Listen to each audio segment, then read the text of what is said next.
Hello friends, मैं यशवीन आपको स्वागत करती हूँ तक्षशिला ट्यूटोरियल्स के ऑनलाइन चैनल पर। तो दोस्तों, आज है लेक्चर हमारा 15.3।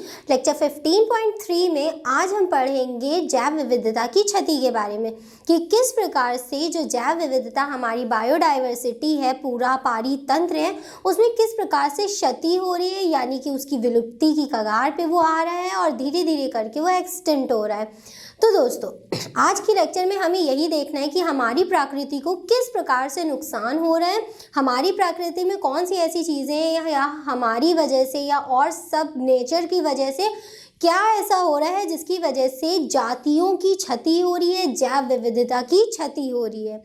तो दोस्तों, जैसे कि आपने सुना ही होगा कि काफ़ी सारे वनों को काट कर वहाँ पे रहने के लिए घर बना रही है। जिस तरीके से जनसंख्या बढ़ती जा रही है, मानव की जनसंख्या बढ़ती जा रही है, उस तरीके से मानव की ज़रूरतें भी बढ़ रही हैं।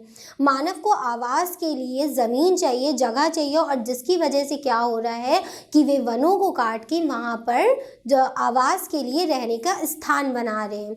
तो दोस्तों, इसी की वजह से काफ़ी सारी जैव विविधता को नुकसान हो रहा है, जिसकी वजह से क्या हो रहा है कि काफ़ी जातियों की विलुप्ति भी हो रही है।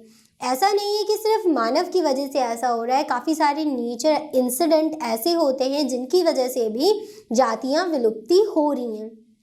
पहले हमारे पृथ्वी पे काफ़ी सारी जातियाँ प्रेजेंट थी, काफ़ी सारी जातियाँ थी हमारे पृथ्वी पे, लेकिन काफ़ी सारी आपदाओं की वजह से, काफ़ी मानव की ज़रूरतें पूरी करने की वजह से जो जातियाँ हैं वो धीरे धीरे करके कम हो रही हैं, काफ़ी विलुप्ति की कगार पे आ रही हैं। या तो काफ़ी जातियाँ विलुप्त हो गई हैं या उनकी संख्या काफ़ी ज़्यादा कम हो गई है। जैसे अभी हाल ही में टाइगर मतलब बाघ, शेर, ठीक, इन सब की जो जातियां होनी थी वो काफ़ी कम हुई जा रही थी हंटिंग की वजह से। जो लोग इन लोग का शिकार करते हैं या किसी भी आपदा की वजह से इनकी जो जातियां थी शेर की और टाइगर की, ज़्यादातर टाइगर और चीता, ठीक, जो लेपर्ड होते हैं उनकी और टाइगर की, इन दोनों की जातियां काफ़ी ज़्यादा कम हो रही थी। इन लोग की संख्या काफ़ी ज़्यादा कम हो रही थी हमारी पृथ्वी पे। तो सरकार के द्वारा कुछ अभियान चलाए गए, जैसे टाइगर परियोजना, ऐसे कुछ अभियान चलाए गए जिनकी वजह से क्या हुआ कि इनकी संख्या में आगे तादाद बढ़ाई जाए, जिसकी वजह से क्या हो कि इनकी संख्या हमारी पृथ्वी पे बनी रहे और ये विलुप्त ना हो सके। अगर ये विलुप्त हो गए तो इनको दोबारा बनाना या दोबारा इनका जन्म लेना हमारी पृथ्वी पे असंभव होगा। जैसे कि डोडो बर्ड के बारे में हमने आपको प्रीवियस चैप्टर में बताया था, प्रीवियस लेक्चर में बताया था कि डोडो बर्ड एक अमेरिकन बर्ड थी जो कि अब एक्सटिंक्ट हो गई है। अब उसका कोई भी अंश हमारी पृथ्वी पर नहीं मिलता है। अब जैसे एक और एग्जाम्पल हमने आपको बताया था डायनासोर का। डायनासोर तो अच्छा हुआ विलुप्त हो गया, कोई वो नहीं तो, लेकिन डायनासोर भी एक प्रजाति थी, एक जाति थी, और काफ़ी अलग अलग प्रकार की हमको प्रजातियां मिलती थी डायनासोर की। लेकिन डायनासोर एक ऐसी आपदा का शिकार हुए जिसकी वजह से उनकी सारी जातियां खत्म हो गई। इवन उनकी इस पृथ्वी पर एक भी जाति नहीं बची। जब जाति ही नहीं बची तो वो ब्रीड नहीं कर पाए, मतलब वो जनन नहीं कर पाए, और अगर जनन नहीं कर पाए जिस वजह से क्या हुआ, वो एक्सटिंक्ट हो गए। तो ये थोड़ी बहुत नॉलेज थी जो हमने आपको दे दी, और आज के लेक्चर में हमें पढ़ना था जैव विविधता की क्षति, कि किस प्रकार से जैव विविधता मतलब जातियों की, मतलब जीव की जातियों की क्षति हो रही है। क्षति मतलब उनका नुकसान हो रहा है, उनकी जो तादाद है उनमें कमी आ रही है। तो दोस्तों, ये होता है 4 कारणों की वजह से। वो 4 कारण हम आपको बाद में बताएंगे। सामान्यतः किसी क्षेत्र की जैव विविधता की हानि होने से 3 चीजों का नुकसान हो जाता है। जैसे पादप उत्पादकता घटती है, पादप की जो उत्पादकता होती है वो घटती है। अब मान लीजिए कि एक बाढ़ आई, ठीक, कोई एक इलाका है, कोई एक क्षेत्र है जहाँ पर बहुत अच्छी हरियाली है, लेकिन किसी भी आपदा स्वरूप या किसी भी नेचुरल इंसिडेंट की वजह से, नेचर के इंसिडेंट की वजह से क्या होता है, वहाँ पे बाढ़ आ गई बहुत ज़ोर से। तो बाढ़ में जितने भी वहाँ की पेड़ उत्पादक कौन होते हैं दोस्तों? पेड़ पौधे ही तो होते हैं। पारी तंत्र चैप्टर में हमने आपको बताया था कि उत्पादक कौन होते हैं, और काफ़ी बार हम आपको पढ़ा चुके हैं कि जो उत्पादक होते हैं वो सारे पादप या पौधे होते हैं, ठीक, जो अपना खाना स्वयं बना लेते हैं। पादप उत्पादकता घटती है। तो जितनी भी उत्पादकता होती है पादपों की वो सब घट जाती है। बहुत तेज बाढ़ आई, सारे पादप उसी में बह गए, पादप की उत्पादकता कम हो गई। फिर दूसरा है पर्यावरणीय समस्याओं। पर्यावरणीय समस्याओं जैसे कि हमने आपको बताया कि काफ़ी सारी पर्यावरण जैसे सूखा आदि पड़ जाना, बारिश ही ना होना तो बारिश की वजह से सूखा पड़ जाना, जैसे सूखा आदि के प्रति प्रतिरोध में कमी आ जाती है। तो ये एक और एग्जाम्पल हो गया इसका। फिर गांव में हमें देखना है कुछ पारितंत्र की प्रतिक्रियाओं जैसे पादप उत्पादकता, जल उपयोग, पीड़क और रोग चक्रों की परिवर्तनशीलता बढ़ जाती है। जैसे पादप उत्पादकता की जल उपयोग, तो पादप उत्पादक क्या कर रहे हैं कि बहुत ज़्यादा जल का उपयोग कर रहे हैं, या पीड़क, कोई एक खेत है या फसल है तो उसमें पूरी तरीके से क्या लग गए, पीड़क लग गए। पीड़क मतलब होता है दोस्तों पेस्ट, पेस्ट जैसे जो कीड़े मकोड़े कीट वगैरह होते हैं ये सब होते हैं पीड़क, ठीक। और कुछ रोग या जो बहुत ज़्यादा फैलने वाले रोग होते हैं वो रोगों की बात हो रही है यहाँ पे। तो काफ़ी सारे रोग ऐसे होते हैं जो कि एक से दूसरे में, दूसरे से तीसरे में ऐसे ऐसे ऐसे ऐसे करके फैल जाते हैं, जिसकी वजह से वो पूरी जाति को बर्बाद कर देते हैं। तो ये सब कारणों की वजह से क्या होता है कि जातियों में काफ़ी ज़्यादा क्षति आ रही है, क्षति मतलब कमी आ रही है और उनका नुकसान हो रहा है।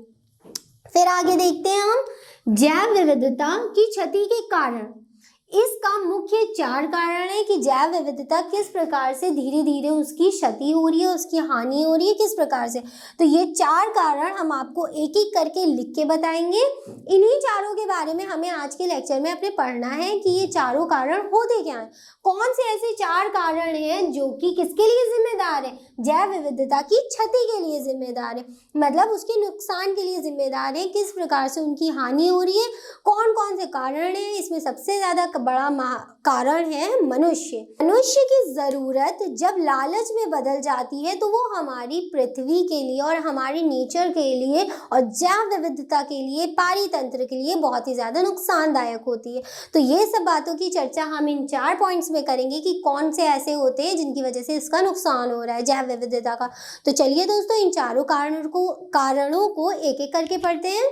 तो दोस्तों जैव विविधता की क्षति के प्रमुख कारण निम्नलिखित हैं, जिसमें पहला कारण हमारा है और प्रमुख यही कारण है आवासीय क्षति तथा विखंडन, कि किस प्रकार से आवास की क्षति हुई। आवास स्थान वो स्थान होता है जहाँ पे जीव जंतु या पौधे रहते हो, तो उसकी क्षति तथा विखंडन, हमने क्या किया, उनका विखंडन कर दिया।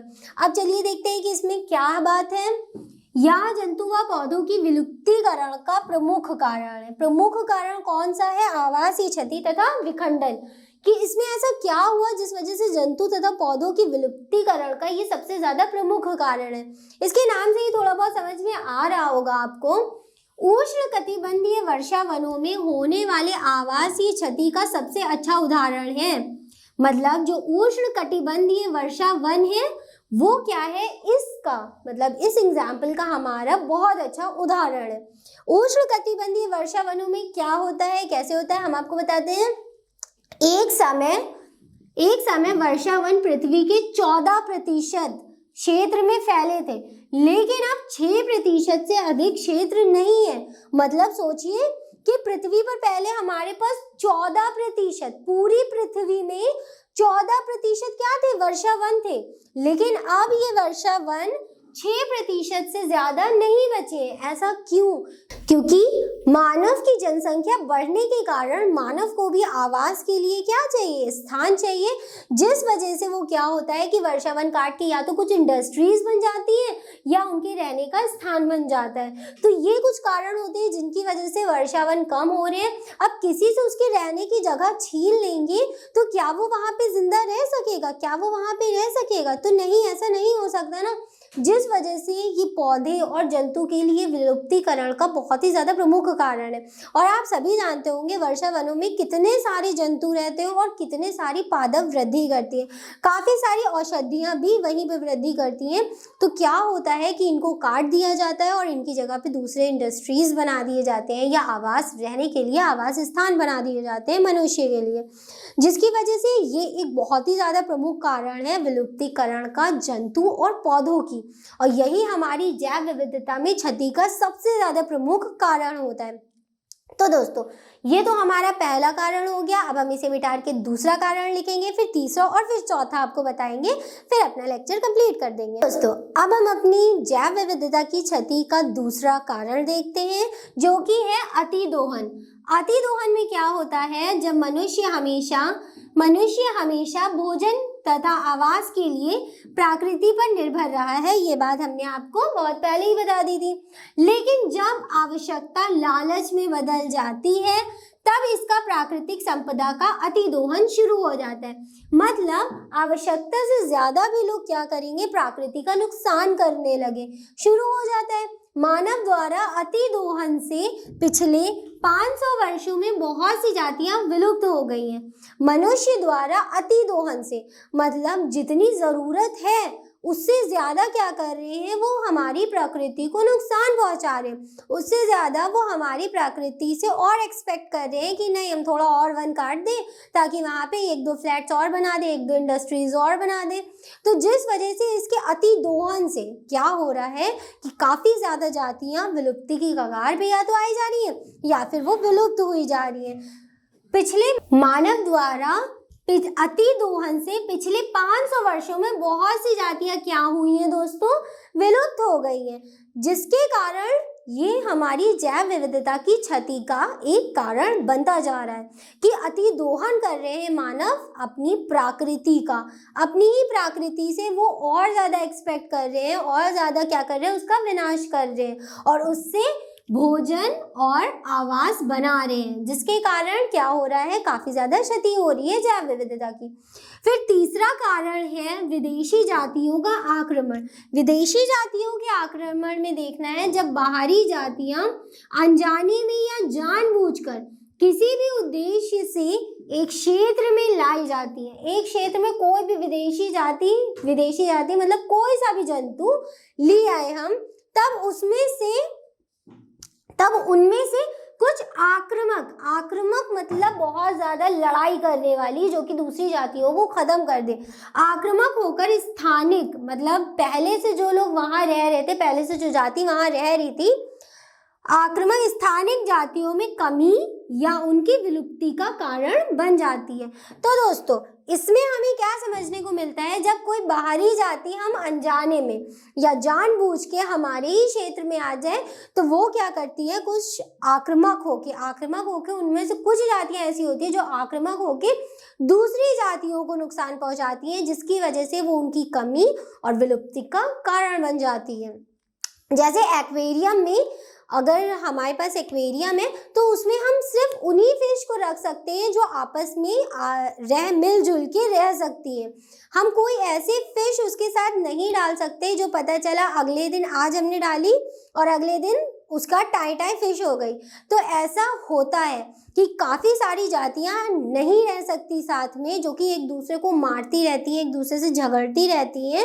जैसे टॉम एंड जेरी हमेशा एक दूसरे से झगड़ते रहते हैं, उसी तरीके से काफ़ी विदेशी जातियां या तो जानबूझ के लाई जाती हैं या फिर अनजाने में कोई ऐसी जाति हो जाती है जो आ जाती है और वो क्या करती है, बाकी जातियों पे हावी होकर बाकी जातियों को आक्रामक करके उन जातियों में कमी और उनकी विलुप्ति का कारण बन जाती है।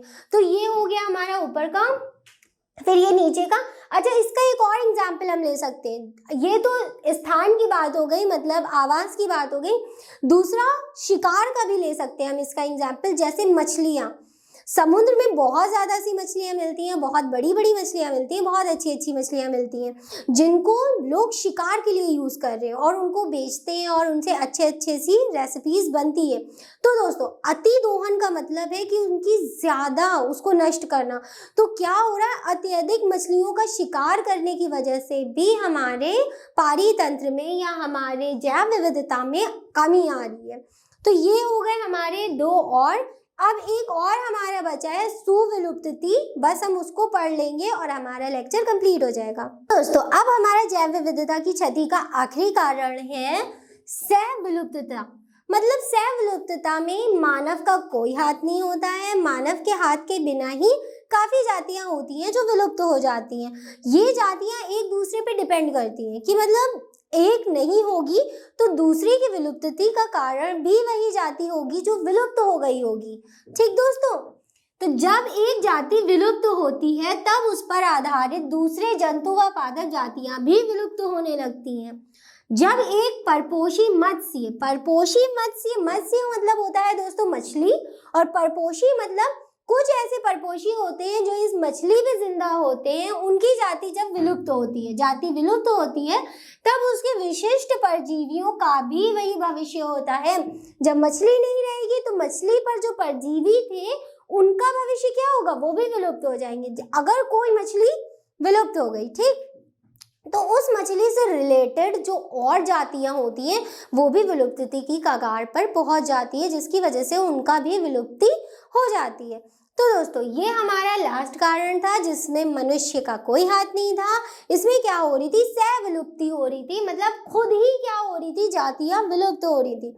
काफी सारे ऐसे भी कारण होते हैं जैसे प्राकृतिक आपदाएं होती हैं जिनकी वजह से इनका विनाश हो जाता है, वो विलुप्ति की कगार पे आ जाती है। और सह विलुप्ति किसी एक जाति के विलुप्त होने से बाकी जातियों का विलुप्त होना, ये सह विलुप्ति कहलाता है। तो दोस्तों आज का लेक्चर हमारा 15.3 यहीं पे कंप्लीट होता है।